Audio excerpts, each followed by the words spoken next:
आज के चुनाव परिणाम, खासतौर पे हरियाणा के चुनाव परिणाम को देख के आज सुबह से मैं हैरान, और आज शाम को कांग्रेस की प्रेस कॉन्फ्रेंस सुनने के बाद थोड़ा परेशान भी। चारों तरफ से दोस्तों के फोन आ रहे हैं, मैसेज आ रहे हैं, ये क्या हुआ?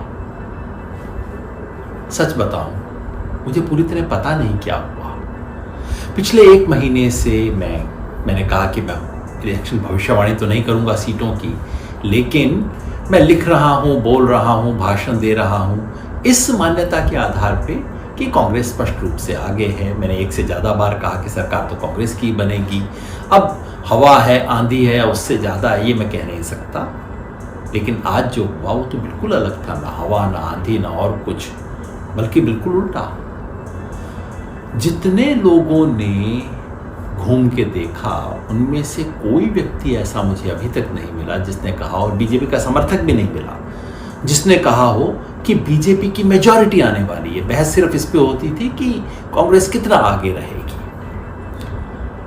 पिछले 2 बार में, 2014 में, 2019 में बीजेपी को लोकसभा चुनाव में जितने भी वोट मिले हैं, विधानसभा चुनाव में 4 महीने बाद उसके वोट हमेशा गिरे हैं।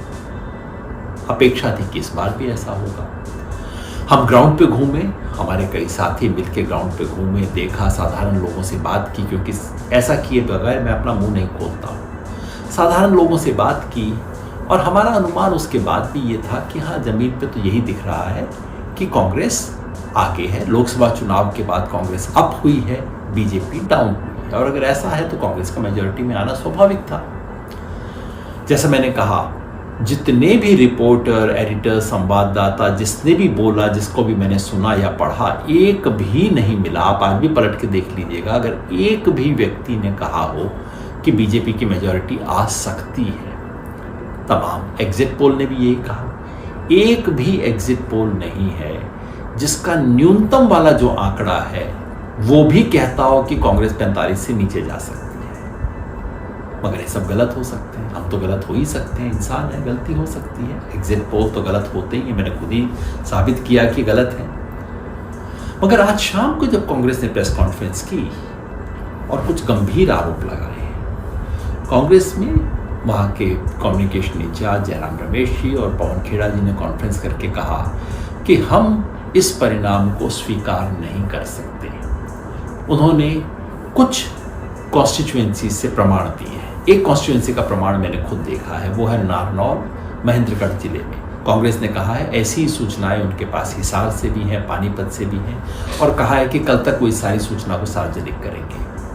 आरोप ये है कि कुछ काउंटिंग के दौरान कुछ ऐसे ईवीएम मिले जिसमें 99% बैटरी पाई गई खुलने के बाद। अब इतने घंटे काम करने के बाद 99% बैटरी क्यों थी?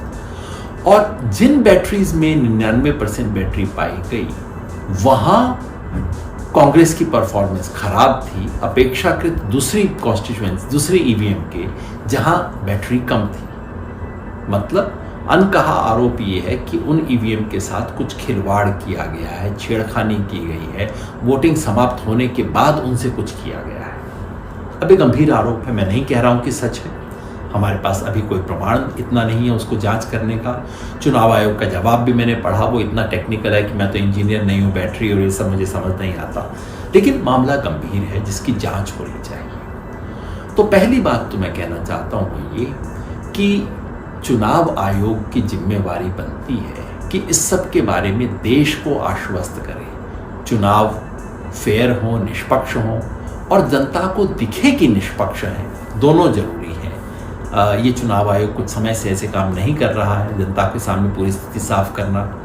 लोकसभा चुनाव के अंदर भी जितने वोट पड़े और जितने वोट गिने गए, दोनों में अंतर था। चुनाव आयोग ने आज तक स्पष्ट नहीं किया कि ऐसा क्यों हुआ है। तो चुनाव आयोग से इतना मेरा अनुरोध है, हो सकता है आपकी बात सही हो सकता है अभी से कांग्रेस की बात पे विश्वास ना करें, लेकिन चुनाव आयोग जनता के सामने पूरे तथ्य रखे। चुनाव आयोग अपना काम करेगा, लेकिन हम भी अपना काम करें। हम भी सोचें, एक क्षण के लिए मान लें कि जो परिणाम आया है वही है। हैरानी हुई शायद इसलिए कि हो सकता है हम गलत हुए, तो हम सोचें कि क्या गलती हुई होगी, सोचें कि ये परिणाम क्यों आया होगा। क्या भारतीय जनता पार्टी आरएसएस का मुकाबला करने के लिए जितना काम करने की ज़रूरत थी, विचार में, जनता के बीच में, वो सब काम हुआ। आज के परिणाम से किसान आंदोलन का प्रभाव समाप्त नहीं हो जाता। किसान आंदोलन की वजह से ही कांग्रेस मैदान में थी। उतना जो परिणाम हुआ उसके कारण ही कांग्रेस, जो कि 30% पीछे थी 2019 में, वो कांग्रेस मैदान में थी। लेकिन जो कुछ दूसरी चीज करनी थी वो क्या हुई? क्या जनता के मन में ये शंका रही कि भाई कांग्रेस आएगी तो इसका मतलब है एक जिले का राज, एक जाति का राज, एक परिवार का राज? क्या इसका समाधान, इस आशंका का निर्मूलन हुआ? क्या चुनाव में उस तरह की चुस्ती हुई जो कि होनी चाहिए थी? कांग्रेस के अलावा जन संगठनों को जितना काम करना चाहिए था, क्या हमने उतना वो काम किया? मतलब कि जो चुनाव आयोग के सवाल हैं वो अपनी जगह हैं, लेकिन आज के इस नतीजे से हमारी चुनौती और गहरी होती है। महाराष्ट्र में चुनाव है, झारखंड में चुनाव है। इन सब चुनाव में पहले से भी ज़्यादा और गंभीरता से काम करने की ज़रूरत है, क्योंकि हरियाणा में चुनाव का जो भी कारण रहा हो, जो भी वजह रही हो, अब उसे बीजेपी को वाइट वॉश करने के लिए इस्तेमाल किया जाएगा। ये दिखाया जाएगा कि बीजेपी को कोई धक्का पहुंचा ही नहीं था, ये जो लोकसभा चुनाव में हुआ तो कोई बात ही नहीं थी। अब वापस स्थिति वैसे ही आ गई है और इस सरकार का दमनकारी चरित्र वैसे ही आगे बढ़ेगा। इसलिए अब महाराष्ट्र में और झारखंड में और शिद्दत से काम करने की ज़रूरत है। लोकतंत्र को बचाने के लिए चुनाव आयोग की जिम्मेवारी है, लेकिन हम सब की भी जिम्मेवारी है। धन्यवाद। अगर आप ये वीडियो YouTube पर देख रहे हैं तो हमारे चैनल को सब्सक्राइब करें और बेल आइकन को दबाना ना भूलें। अगर आप Facebook पर ये वीडियो देख रहे हैं तो हमारे पेज को लाइक करें।